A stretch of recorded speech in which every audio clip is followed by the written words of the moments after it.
Hola a todos, soy Mónica Hacha, dietista, nutricionista y tecnóloga de los alimentos.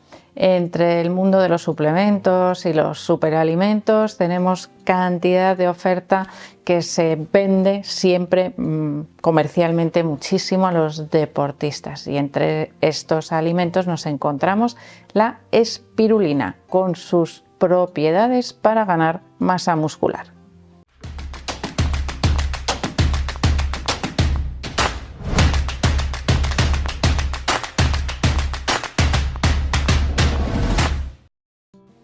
La espirulina, que solemos encontrarla comercialmente en formato polvo o podemos encontrarla también en pastillas, es en realidad un microalga verde azulada. Bueno, en algunas ocasiones se dice que no es ni siquiera un alga, que es un microorganismo con forma así de espiral, que tiene ese color verde azulado por los pigmentos que contiene, y por lo tanto, bueno, pues es algo que podemos incluir en la dieta para mejorar nutricionalmente o con otros objetivos, porque objetivos asociados al consumo de espirulina podemos, bueno, encontrar unos cuantos dependiendo de en qué foros vayamos buscando la información, porque cada uno pues lo va utilizando en función de sus requerimientos. Yo me voy a centrar hoy en ese aporte de proteínas que tiene la espirulina, algo que se asocia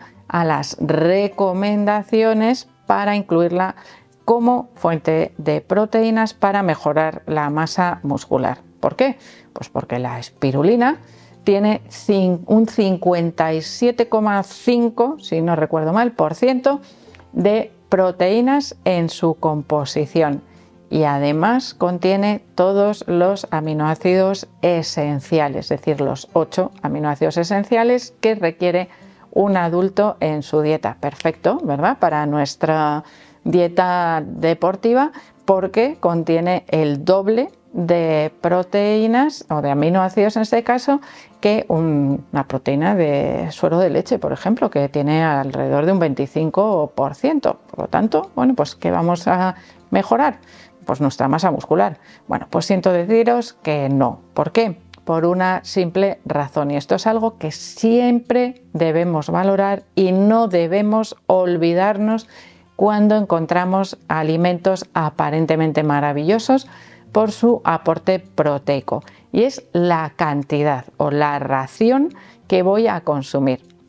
Si yo incluyo la espirulina como fuente de proteínas en mi dieta, perfecto.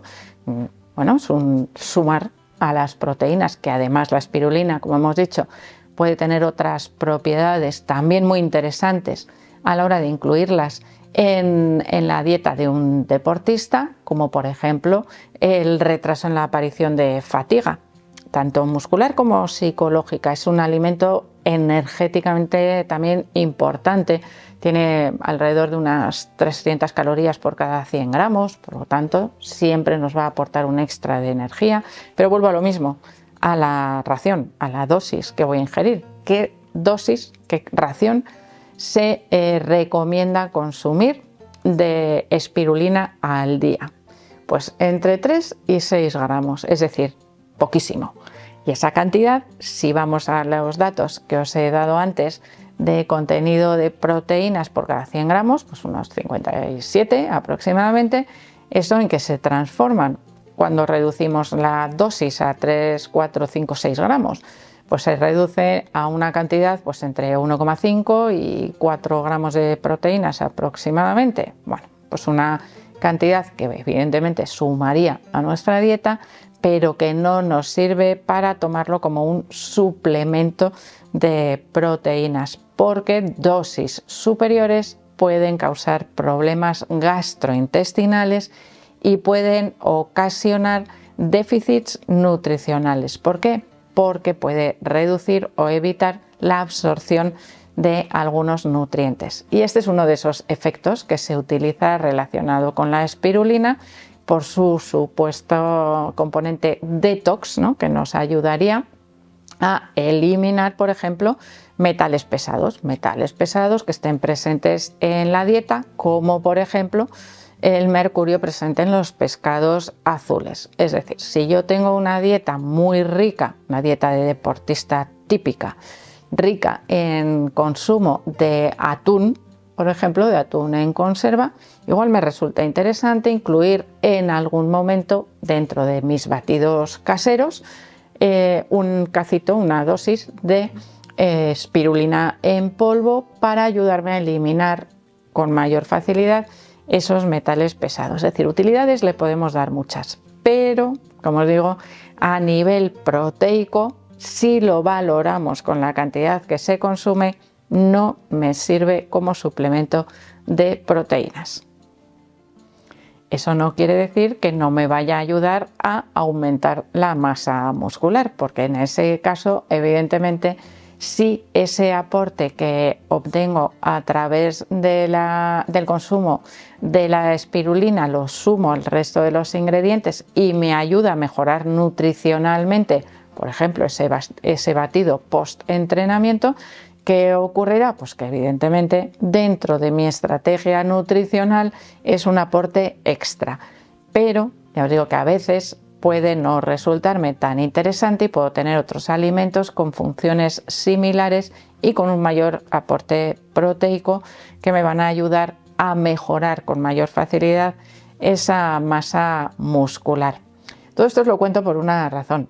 No porque quiera hacer una campaña en contra de la espirulina, nada más lejos de mi intención, porque puede resultar muy interesante incluirla en la dieta. Pero sí quiero hacer una campaña en contra de esas supuestas alegaciones de salud, de mejora de la composición corporal, de aquellos superalimentos que responden exclusivamente a cuestiones comerciales o a crear una necesidad en las personas, a eso se dedica el marketing, a crear una necesidad del consumo de cierto tipo de alimentos a los cuales no estamos acostumbrados y por lo tanto en algunas ocasiones pueden ocasionar problemas gastrointestinales por la falta de costumbre o por errores en la dosificación, en la cantidad que se consume. Y esto es algo que ocurre de manera frecuente con las algas o con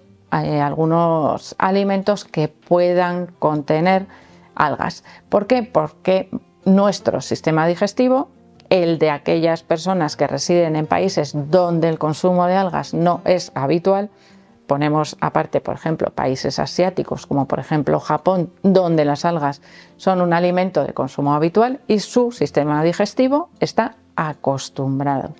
A nosotros, ¿qué nos pasa? Que esas algas o derivados de las algas aparecen de manera frecuente en alimentos procesados, porque se utilizan también como emulgentes. Si vamos sumando, a pesar de que la espirulina no es un alga típica, podríamos decir, sí podría causar molestias digestivas en los deportistas que esto es algo que sí que os he repetido muchas veces. Por ejemplo, en competición tenemos que limitar el consumo de fibra por esas molestias digestivas. Vale, la espirulina no contiene fibra, poca, pero en ese caso me puede provocar molestias digestivas por otras razones y es por una falta de costumbre o de hábito frente a su consumo. Es decir, no la utilicéis nunca, por ejemplo, en un batido que vayáis a preparar para una competición, para un entrenamiento, sin haber probado antes el efecto que os produce, como cualquier otro tipo de suplemento. Es decir, vamos a valorar la conveniencia o no de utilizar la espirulina, al igual que lo hacemos con otros suplementos. Si mi dieta me aporta suficientes antioxidantes, suficientes vitaminas del grupo B, y son muy ricas también la espirulina, suficiente cantidad de hierro, que también aparece en la espirulina, necesito un suplemento que me esté aportando todo aquello que ya consumo a través de los alimentos, pues la respuesta suele ser que no. Además, teniendo en cuenta que son suplementos que suelen tener un precio elevado. Para los que la queráis incluir, Por supuesto, os he hablado en alguna ocasión, creo, de cómo incluirla, y si no, bueno, vamos a hacer un repaso. Siempre que se incluya la espirulina en la dieta de los deportistas, tenemos que tener en cuenta que requiere un aumento de la ingesta de líquido. Si la vamos a tomar en polvo, debemos siempre disolverla, bueno, o mezclarla, porque disolver no se disuelve. Lo que tenemos que hacer es tratar de emulsionarla con el líquido. Ocurre más fácil si ese líquido contiene algo de grasa, por ejemplo, con leche, o si le mezclamos también, en lugar de tomarla solo con agua, con algo de fruta. Y en ese caso mejoramos también el sabor, porque el sabor de la espirulina es un poco como herbáceo, podríamos decir, ¿no? Como así, sabor a hierba. A mí me recuerda un poco a ese tipo de sabores, como de lechuga fresca. Bueno, en ese caso tendríamos que mejorarlo, cambiárselo, aportando el sabor, por ejemplo, de una fruta de sabor intenso. Podría ser, por ejemplo, la piña o el mango, una buena mezcla para tomar esa espirulina. Bueno, además, con eso de la hidratación que os estaba diciendo, tened en cuenta que si vosotros vais a tener un ejercicio físico intenso con una alta tasa de sudoración, ese agua que necesita la espirulina se queda con la espirulina, es decir, vosotros no tenéis que contabilizarla dentro de vuestra pauta de hidratación. Y esto a veces nos puede confundir, es decir, estoy bebiendo líquido, pero es un líquido que mi cuerpo va a dedicar a la digestión o al metabolismo de esa espirulina, que necesita mayor cantidad de agua cuando la consumo. Y sin embargo, tengo que seguir manteniendo mi pauta de hidratación. ¿Qué pasa si tomo la espirulina en pastillas? Esto suele venir siempre en los envases, ¿eh? En una recomendación habitual suele recomendarse la pastilla de espirulina con un vaso grande de agua. Cuando de grande, pues 250 mililitros, 200, 250, que suele ser el tamaño habitual de un vaso de agua. ¿Qué ocurre muchas veces? Que cuando yo tomo una pastilla de tragar, me trago la pastilla, un par de tragos de agua y la dejo, porque me cuesta tomarme ese agua sola seguido. ¿Qué ocurre? Que no estoy entonces en ese caso tomando la suficiente cantidad de agua, es decir, la cantidad de agua que me recomienda el fabricante para la ingesta adecuada de esa espirulina. Y eso puede comprometer. Cuando eso ocurre frecuentemente, un día evidentemente no me va a afectar, pero si eso lo hago durante un periodo largo de tiempo porque incluyo la espirulina como suplemento, entonces eso sí podría alterar mi equilibrio del agua, de mi pauta de hidratación. Así que es importante que lo tengáis en cuenta. Y una contraindicación importante a tener en cuenta cuando utilizamos la espirulina es que puede afectar a la glándula tiroides, es decir, aquellas personas que tengan hipotiroidismo, tanto si es hipotiroidismo clínico como subclínico, es decir, si está diagnosticado y tratado con hormonas sustitutivas o si no está tratado, en ambos casos podría afectar, como cualquier alga, sobre todo en aquellas personas que no tienen costumbre o hábito de consumo de algas en su dieta. Así que es importante también tenerlo en cuenta, ya que la tiroides es una de las glándulas que ayuda a regular también nuestro metabolismo, algo importante en el caso de los deportistas para mejorar esa utilización de la energía, esa síntesis de proteínas a nivel de la masa muscular. Así que espero que el vídeo os haya gustado y por supuesto que le deis al like. No dejéis de suscribiros al canal y espero seguir viéndoos a todos en los próximos vídeos.